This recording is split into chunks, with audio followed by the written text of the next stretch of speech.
PhD news में आपका इस्तकबाल। मैं हूं आपके साथ आपका मेजबान रहीम अहमद खान। नजर डालेंगे पंजाब, हरियाणा और दिल्ली की तमाम बड़ी खबरों पर। आगाज हेडलाइंस के साथ करेंगे। सुर्खियों को पेश करने में ताउन किया है डॉक्टर ऑर्थो ऑयल के साथ साथ डॉक्टर ऑर्थो कैप्सूल्स साथ लेना ना भूलें। गुज़श्ता 3 सालों में जनवरी की सबसे सर्द सुबह देखी। एनसीआर के लोगों ने 0 के करीब टेम्परेचर ने हाथ पैर कर दिए सुन। लोगों ने जैसे तैसे रात गुजारी।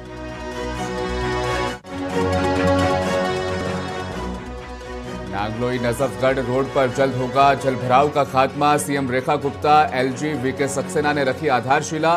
ड्रेन रोड प्रोजेक्ट शुरू किया। अब युवा नौकरी मांगने वाले नहीं, रोजगार देने वाले बनेंगे। सीएम भगवंत मान ने स्टार्टअप कॉन्क्लेव का किया उद्घाटन।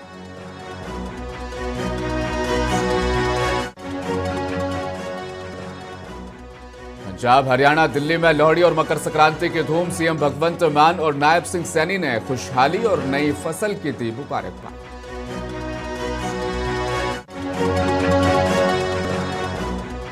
बीजेपी और आम आदमी पार्टी के बीच पोस्टर वॉर। आम आदमी पार्टी ने कपिल मिश्रा पर किया पलटवार। कहा, गुरुओं का अपमान नहीं सहेगा हिंदुस्तान।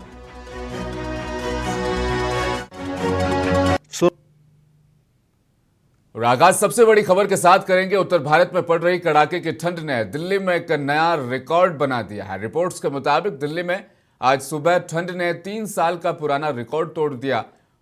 मौसम विभाग ने यानी आईएमडी ने बताया कि मंगलवार को दिल्ली ने इस जनवरी की सबसे ठंडी सुबह देखी, जब न्यूनतम तापमान 3 डिग्री सेल्सियस से भी नीचे गिर गया।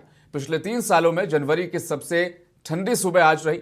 सफदरजंग के आसपास का तापमान 3 डिग्री सेल्सियस दर्ज किया गया, जो सामान्य 4.4 डिग्री से कम है। जबकि गुरुग्राम के कुछ इलाकों में तापमान 0.6 डिग्री और 0 भी दर्ज किया गया। दिल्ली में न्यूनतम तापमान 3 डिग्री रिकॉर्ड किया गया। मौसम विभाग के माने तो सफदरजंग और लोधी रोड में न्यूनतम तापमान 3 डिग्री दर्ज किया गया। दिल्ली में 11 जनवरी को न्यूनतम तापमान 3 डिग्री सेल्सियस से नीचे था, जबकि 12 जनवरी को न्यूनतम तापमान 3 डिग्री सेल्सियस से भी बहुत ज्यादा नीचे गिर गया।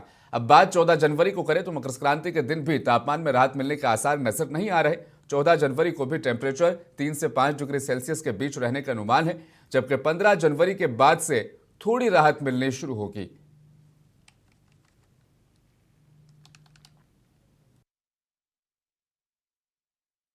में सुबह की तस्वीरें, जहां पर गाड़ियों की धीमी रफ्तार और घने कोहरे की वजह से लोगों को परेशानियों का सामना करना पड़ा। इस बीच रात किस तरह की गुजरी जानेंगे। दिल्ली से हमारे नुमाइंदे गुफरान आफरीदी इस वक्त बराह रास्त मेरे साथ मौजूद है। गुफरान, बड़ी सर्द वाली वो रात जिसने पिछले 3 सालों का रिकॉर्ड दरअसल तोड़ा है, और जाहिर तौर पर 3 डिग्री से नीचे तापमान गिरना दक्षिण भारत के लोगों को शायद समझना है, लेकिन आपके हवाले से हम बताना भी चाहेंगे, जानना भी चाहेंगे। और गुरुग्राम में 0 वहां पर सेल्सियस रहा पारा। जी रहीम, यकीनी तौर पर जिस तरह की सर्दी और शदीद लहर, जिस तरह से शीत लहर हुई है, उससे दिल्ली वालों को और खासतौर से जो दिल्ली एनसीआर के लोग हैं वो काफी ज्यादा परेशान भी नजर आए। उनकी जिंदगी, जो मामूलात जिंदगी पूरी तरह मुतासिर थी। और सबसे जो अहम बात ये थी, क्योंकि बाज़ाब्ता तौर पर महकमे मौसमियात ये बात पूरी तरह से वाज़ेह कर चुका था कि आइंदा दिनों में सर्दी होगी, लेकिन इस कदर इतनी ज्यादा सर्दी होगी ये नहीं बताया गया था। लेकिन दिल्ली वालों के लिए और खासतौर से दिल्ली एनसीआर, नोएडा, गुरुग्राम के अतराफ में जिस तरह की सर्दी हुई है, और रात के वक्त खासतौर से देखा गया है कि लोग सड़कों से नहीं निकले, और लोग जो किसी तरह से सड़कों पे दिखाई नहीं दिए। और जिस तरह के, क्योंकि हमने देखा ही है कि अमूमन लोग रातों में निकलते हैं, या खास तौर से जो ऐसे पब्लिक जो ऐसे प्लेसेस होते हैं वहां पर नजर आते हैं, लेकिन वो कहीं भी नौजवान तबका या किसी भी तरह से नजर नहीं आए। लोग अपने घरों में ही रहे। और सुबह के वक्त जैसे ही हुई, फिर हमने बाद में देखा जिस तरह से कुछ बच्चे स्कूल वगैरह की तरफ भी जाते हैं, वही बच्चे नजर नहीं आए। उसके अलावा जो दिगर जो ऑफिस वगैरह के लिए भी जाते हैं लोग, वो भी लेट गए। तो पूरा ओवरऑल कह सकते हैं राहिम, इस कदर सर्दी है और शीत लहर है कि पूरी तरह लोगों की जिंदगी पूरी तरह मुतासिर है। हालांकि एक तरफ अगर हम बात करें दिल्ली सरकार की, दिल्ली सरकार काफी ज्यादा दावे करती है कि हम लोग गरीबों को और जिस तरह से लोग सड़कों पर सोते हैं हम उनको काफी ज्यादा सहूलियत फराहम करते हैं, लेकिन कहीं भी किसी तरह से कोई सहूलियत नजर नहीं आती है जमीनी स्तर पर। और अगर हम बात करें एम्स के बाहर की, वहां पर हालांकि शेल्टर होम बना हुआ है, लेकिन शेल्टर होम के अंदर तमाम तरह की जो सहूलियात है वो नहीं है। लोग पूरी तरह से मुतासिर हो रहे हैं इस सर्दी के कहर से। और सर्दी जिस कदर बढ़ रही है और आगे आने वाले दिनों में, क्योंकि बताया जा रहा है कि ये सर्दी 17 जनवरी तक लगातार जारी रहेगी, तो राहिम ये कह सकते हैं कि ओवरऑल ये सर्दी कुछ दिन तक दिल्ली वालों को, दिल्ली एनसीआर के लोगों को काफी ज्यादा परेशान करती भी नजर आएगी। बिल्कुल, तस्वीरों में भी आप जाहिर तौर पर दर्शक व्यूवर्स देख पा रहे होंगे, अक्षरधाम मंदिर की तस्वीर नजर तक नहीं आ रही। आईटीओ के आसपास घना कोहरा और धुंध की चादर वो वहां पर नजर आई है। लेकिन जिस तरीके से गुफरान आप समझा रहे थे, लोग जाती तौर पर अपने लिए इंतजाम कर रहे हैं, अलाव का इंतजाम खुद भी कर रहे हैं और लोग घरों में हीटर का इस्तेमाल भी कर रहे हैं। लेकिन एम्स का खास तौर पर आपने जिक्र किया, हाईकोर्ट ने भी 2 हफ्ते पहले फटकार लगाई थी, अच्छे इंतजाम हो रहे हैं, बसेरा को मुकम्मल तौर पर बाज़ाब्ता इंतजाम वहाँ पर किए जाए। ऐसे में वो लोग जो बेघर हैं, जो खुले में अपनी रात गुजारते हैं, जाहिर तौर पर उनके लिए कल की रात मुसीबत और काल बनकर उतरी होगी। बिल्कुल राहिम, एम्स के बाहर का जो नजारा था वो वाकई बड़ा ही तशवीशनाक था और इतना ज्यादा सूरत हाल इतनी खराब थी कि उसको बयान नहीं कर सकते। और इसी तरह से अगर उसके अपोजिट में देखें, सफदरजंग हॉस्पिटल के बाहर का भी जो नजारा था बहुत ज्यादा खतरनाक था। दिल्ली सरकार जो तमाम दावे करती है या जो दिगर इदारे हैं वो बाज़ाब्ता तौर पर बड़े बड़े दावे करते हैं, लेकिन उन तमाम दावों के अंदर किसी भी तरह कोई सच्चाई, कोई हकीकत नहीं थी। वो तमाम जो दावे थे वो खोखले साबित हो रहे थे। आप ये अंदाजा लगा सकते हैं कि वहां पर जो मरीज थे, मरीज के साथ जो तीमारदार थे, वो किस तरह के हालत में गुजरे होंगे कल की रात। जाहिर सी बात है कि किस तरह से सर्दी थी।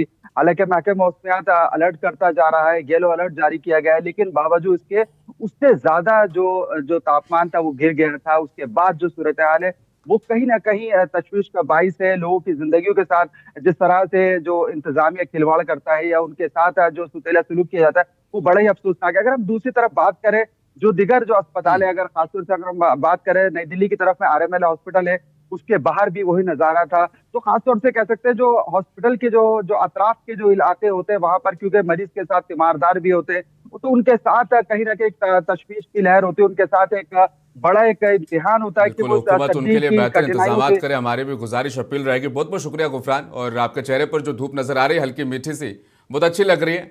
जाहिर तौर पर बढ़ेंगे खबरों की जानिब। अब आगे पश्चिम दिल्ली के नांगलोई नजफगढ़ रोड पर एक खास परियोजना का आगाज कर दिया गया है।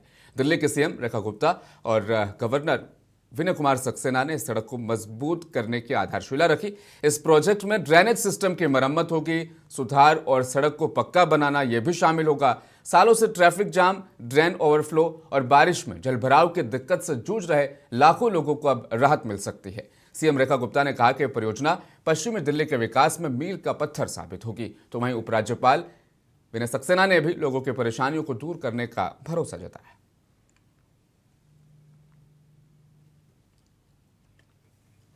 दिल्ली की राजनीति में बीजेपी और आम आदमी पार्टी एक बार फिर आमने सामने आ चुकी है। बीजेपी ने पूर्व मुख्यमंत्री आतिशी पर आरोप लगाए हैं और उनके लापता का पोस्टर जारी किया। तो वहीं अब आम आदमी पार्टी ने बीजेपी पर पलटवार किया। आम आदमी पार्टी ने सोशल मीडिया पर मंत्री कपिल मिश्रा का पोस्टर शेयर किया और लिखा, गुरुओं का अपमान नहीं सहेगा हिंदुस्तान। आज कपिल मिश्रा ने प्रेस कॉन्फ्रेंस करते हुए पंजाब सीएम से कहा, भगवंत जी इस पाप के भागीदारी आप मत बनिए। राजनीति अपनी जगह लेकिन गुरुओं का सम्मान अपनी जगह है, ये बात ऑन रिकॉर्ड है। तो वहीं कपिल मिश्रा पर पलटवार करते हुए अनुराग ढांडा ने कहा, कपिल मिश्रा फेक नैरेटिव फैला रहे हैं, उनको माफी मांगनी चाहिए। ये आस्था का विषय है, ये सदन की गरिमा का विषय भी है और ये आस्था का विषय भी है। इस मामले में हम चुप नहीं बैठेंगे, ना इस मामले में हम डरेंगे। कायदे से अरविंद केजरीवाल जी को आतिशी मार्लिना को बुलाना चाहिए था और आतिशी से कहना चाहिए था माफी मांगो, और पंजाब पुलिस को तो इसमें बिल्कुल शामिल नहीं करना चाहिए था। जैसे झूठे मुकदमे करे गए हैं, ऊपर वाला भी देख रहा है, ईश्वर देख रहा है। भगवंत मान जी, केजरीवाल के चक्कर में अपना धर्म खराब मत करो, अपना आस्था खराब मत करो। आपको राजनीति की जगह राजनीति करिए, लेकिन इस विषय पर मत करिए। मैं आज इस प्रेस कॉन्फ्रेंस के माध्यम से आतिशी मार्लिना को यह कहना चाहता हूं, भागो मत, डरो मत, छुपो मत, फरार मत हो, मीडिया के सामने आओ, जनता के सामने आओ। देखिए, मुझे लगता है कि ये तो कपिल मिश्रा की एक तरीके से बेशर्मी है। भारतीय जनता पार्टी के मंत्री हैं दिल्ली के अंदर, उनको थोड़ी तो शर्म आनी चाहिए। फॉरेंसिक जांच में एकदम स्पष्ट हो गया कि इन्होंने फर्जी तरीके से वीडियो शेयर किया, उसके ऊपर टेक्स्ट लिखा जिसमें स्पष्ट तौर पर उस टेक्स्ट में गुरुओं का अपमान किया गया और वो बेअदबी है एक तरीके से, जिसको सिख समाज कभी भी माफ नहीं कर सकता किसी भी हालत में। तो कपिल मिश्रा जी को तो माफी मांगनी चाहिए अपने इस पाप की, अपनी इस गलती की। उनके सिर पे तो पहले ही जब वो दिल्ली में जब दंगों का माहौल था तो उनके ऊपर तो दंगे भड़काने का आरोप है। पहले भी उन्होंने दिल्ली के अंदर, दिल्ली में दंगे भड़काने में महत्वपूर्ण भूमिका निभाई है। ये अलग बात है कि भारतीय जनता पार्टी उनके खिलाफ कार्रवाई नहीं करती, लेकिन बार बार अगर आप धार्मिक मामलों में इस तरीके की हरकत करेंगे तो कभी न कभी तो पाप का घड़ा भरेगा। इनके खिलाफ FIR भी पंजाब के अंदर दर्ज हो चुकी है। मुझे तो लगता है कि कपिल मिश्रा जी को अपने अंदर झांकना चाहिए और पूरे सिख समाज से माफी मांगनी चाहिए। इस भारत ने ब्रिक्स प्रेसिडेंसी 2026 के लिए ऑफिशियल वेबसाइट और लोगो लॉन्च कर दिया। इस मौके पर विदेश मंत्री डॉक्टर एस जयशंकर ने कहा कि ब्रिक्स 2026 का थीम क्षमताएं बढ़ाना, नवाचार को बढ़ावा देना और सभी के फायदे के लिए विकास को सुनिश्चित करना है। उन्होंने बताया कि आज लॉन्च किया गया लोगो इसी सोच को दर्शाता है। Rising with resilience, its petals reflect the colors of BRICS countries. Many voices, one shared. Friends, when India prepares to assume the BRICS chairship in 2026, we do so at an important moment in the grouping's journey. In 2026, BRICS will complete 20 years since its inception, during which it has steadily evolved into a significant platform for cooperation among emerging markets and developing economies. Over the years, BRICS has कड़ाके की ठंड के बावजूद world book fair के दूसरे तीसरे दिन भी लोग भारी तादाद में पहुंच रहे हैं। भारत मंडपम में सुबह से ही एंट्री के लिए लंबी कतारें नजर आ रही है। मेले के अंदर खासतौर पर रौनक नजर आ रही है। बड़ी तादाद में युवा भी पहुंच रहे हैं। मेले में पहुंचे युवाओं ने किताबों के साथ साथ थीम पवेलियन में भी खूब मजे लिए। सेना के कॉर्नर और बाकी तमाम चीज़ों से भी खूब आकर्षित हुए। सिर्फ विजिटर्स ही नहीं, प्रकाशक भी इस मौके पर बेहद खुश नजर आ रहे हैं। I think this time we knew it's going to be a really good fair because, as you know, the Delhi schools are closed. So it is the first weekend. The schools are closed till 15th. So a lot of families are coming in, and now the weather is also good. So this time the entry is also free. So that's why since day one yesterday, we have seen a lot of footfalls, coming people, and they are also buying books. So that's a good sign. I think in terms of conversation, they are looking at, of course, the bestsellers which are there, but romantasy and romance are the categories young kids are asking for. We have launched our certified reading campaign. So a lot of people have yesterday, I think the biggest sales were those titles which have been published in the last few years. I think I am amazed by the kind of efforts people have put in to take up this entire space. It's so creative. Last year I was also there, but this year everything is so creative. Every stall is designed in a different way altogether, and the kind of people, I mean, like, it's day 2 only, and I think there are more than 10,000 to 20,000 people coming in back. कड़ाके की ठंड के बावजूद CM भगवंत मान ने आज जालंधर में आयोजित लोक मिलने के दौरान विधानसभा क्षेत्रों के लोगों से सीधे तौर पर संवाद किया। उनकी शिकायतों को ध्यान से सुना। इस संवाद को पारदर्शी और जवाबदेह शासन की आधारशिला बताते हुए मुख्यमंत्री मान ने कहा कि मुफ्त बिजली, बड़े पैमाने पर रोजगार, स्वास्थ्य सेवाओं और शिक्षा सुधारों जैसी निरंतर जनहितैषी पहलों से आम परिवारों पर आर्थिक बोझ लगातार कम हो रहा है और पंजाब देश में अग्रणी राज्य के तौर पर पुनः स्थापित होने की दिशा में मजबूती के साथ आगे बढ़ रहा है।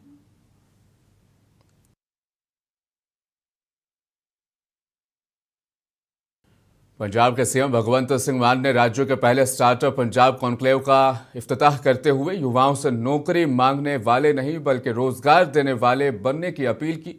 उन्होंने कहा कि नवाचार, कड़ी मेहनत और उद्यमिता ही पंजाब के आर्थिक भविष्य की रीढ़ है। सरकार हर नए कारोबारी विचार को पूरा समर्थन देगी। पंजाब के सीएम भगवंत सिंह मान ने कपूरथला में वाक़ लवली प्रोफेशनल यूनिवर्सिटी में राज्य के पहले स्टार्टअप पंजाब कॉन्क्लेव 2026 का उद्घाटन किया। इस मौके पर उन्होंने कहा कि नवाचार, कड़ी मेहनत और उद्यमिता पंजाब के आर्थिक विकास की रीढ़ है और राज्य का भविष्य नौकरी खोजने में नहीं बल्कि उद्यमिता अपनाने में है।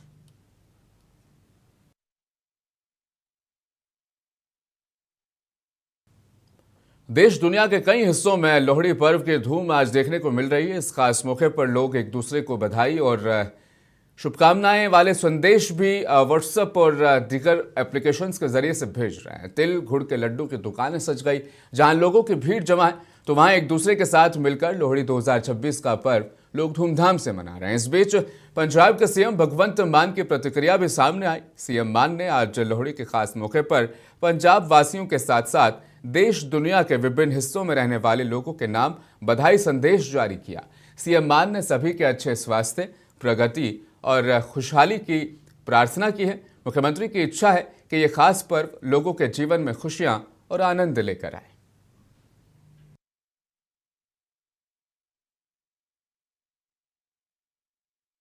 तो वहीं हरियाणा के सीएम नायब सिंह सैनी ने भी लोहड़ी और मकर संक्रांति के मौके पर हरियाणा और देशवासियों को बधाई दी। उन्होंने एक्स पर लिखा, खुशहाली और नई फसल के स्वागत का संदेश देने वाले पावन पर्व लोहड़ी पर सभी किसानों और देशवासियों को लख लख बधाइयां। उन्होंने हिंदी और पंजाबी दोनों जबानों में तस्वीर पोस्ट की।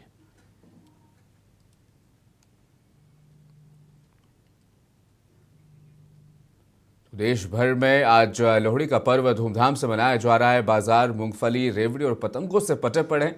गली गली ढोल की थाप पर जश्न की तैयारियां हो रही है। पुरातन समय में परिवार में बेटा पैदा होने या बेटे की शादी पर यह त्योहार मनाया जाता था। समय बदलने के साथ ये बेटी पैदा होने पर भी मनाया जाने लगा। इस त्योहार को लेकर घरों में गिद्दा, भंगड़ा और ढोल की थाप पर बोलियां डाली जाती है। शहर के पतंग कारोबारियों ने कहा कि लोहड़ी को लेकर बाजारों में पतंग की दुकान पर खूब भीड़ देखने को मिल रही है। उन्होंने कहा कि महंगाई के चलते पतंग बनाने वाले सामान के दाम में इजाफा हुआ है, लेकिन फिर भी पतंग बनाने के काम में पीढ़ियों से जुड़े कारोबारी इसमें अपने बच्चों को अब भी डाल रहे हैं।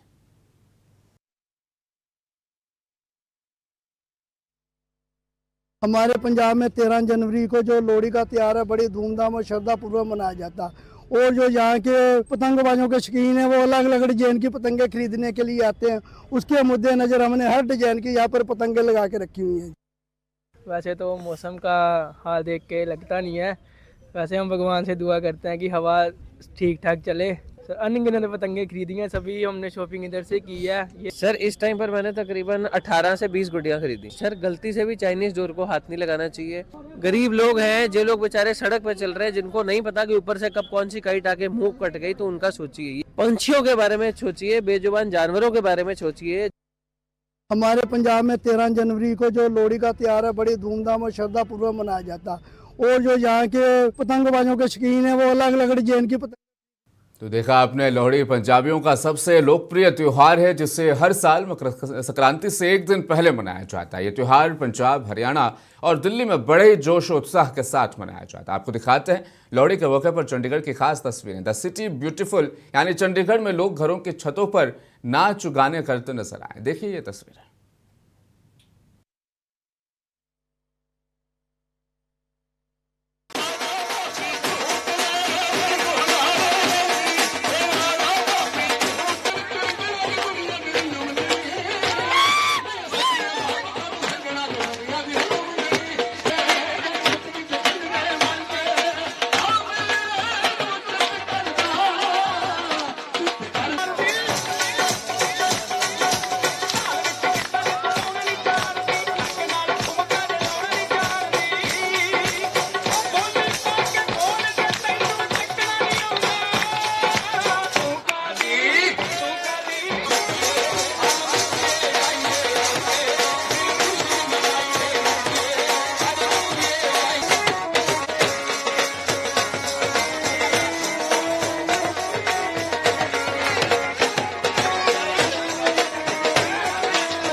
लोहड़ी के बाद श्री मुक्तसर साहिब में माघी का ऐतिहासिक मेला भी आने वाला है। पंजाब के special director general of police Arpit Shukla ने श्री मुक्तसर साहिब में फिलहाल सुरक्षा, यातायात और जन सुविधाओं से जुड़े सभी मामलों की समीक्षा की ताकि इस आयोजन को सुचारू और सुरक्षित ढंग से मुकम्मल कराया जा सके। स्पेशल डीजीपी अर्पित शुक्ला ने जानकारी दी है कि 37 स्थानों पर 100 सीसीटीवी कैमरे लगाए गए। उन्होंने बताया कि 94 कड़े नाके लगाने के निर्देश भी जारी किए गए।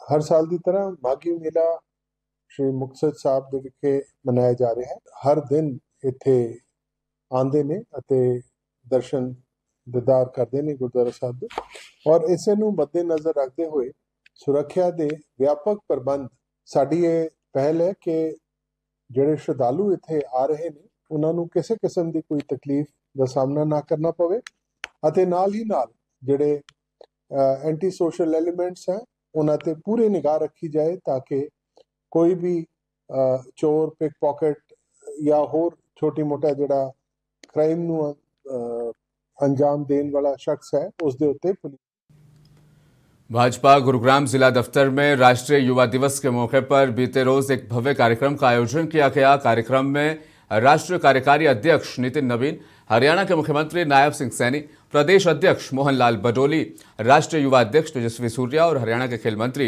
गौरव गौतम ने सहभागिता की और हजारों की तादाद में मौजूद युवाओं से भी खिताब किया।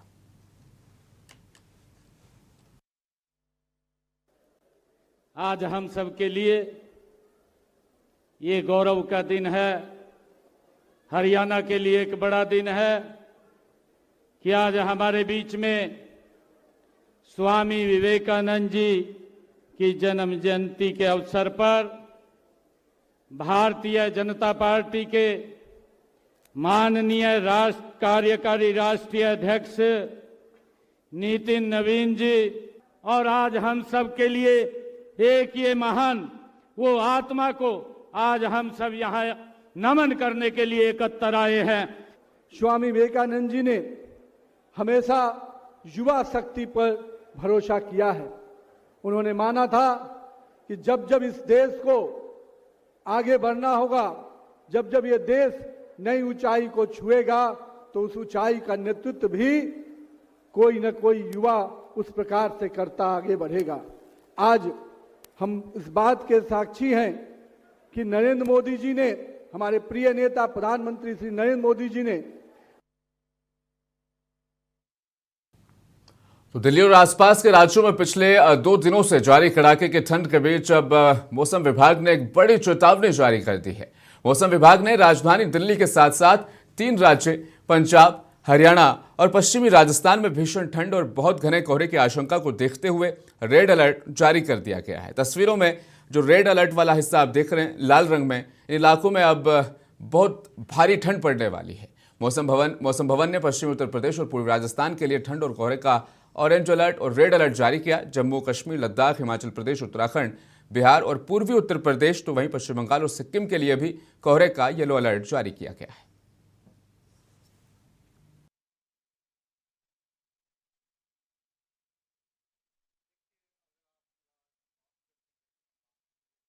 तो इस समय स्पेसिफिकली पंजाब, हरियाणा में पिछले 2 दिनों से काफ़ी ज़्यादा ठंड है, जिसके लिए हमने रेड अलर्ट भी रखा था। और अगर आप जो पिक्चर्स देखें आज के लिए भी हमारा पंजाब और हरियाणा स्पेसिफिकली रेड अलर्ट है। उसका रीज़न्स क्या है कि जहाँ पे जो सूबे के टेम्परेचर्स हैं वो सामान्य से काफ़ी ज़्यादा कम है, इवन 2 डिग्री से भी कम है और वहाँ पे severe cold wave conditions prevail कर रही हैं काफ़ी हिस्सों में। उसके साथ ही जो विजिबिलिटी है वो भी ज़्यादा कम है, डेंस। बाहरी दिल्ली के पश्चिम विहार इलाके में वाक़ आरके फिटनेस जिम पर अज्ञात हमलावरों ने ताबड़तोड़ गोलीबारी की, जिससे इलाके में दहशत फैल गई। इस हमले की जिम्मेदारी लॉरेंस बिश्नोई गैंग से जुड़े रणदीप मलिक ने ली है। साथ ही उसने जिम के मालिक रोहित खत्री को जान से मारने की धमकी भी दी है। पुलिस के मुताबिक ये फायरिंग मंगलवार की दरमियानी रात को हुई है।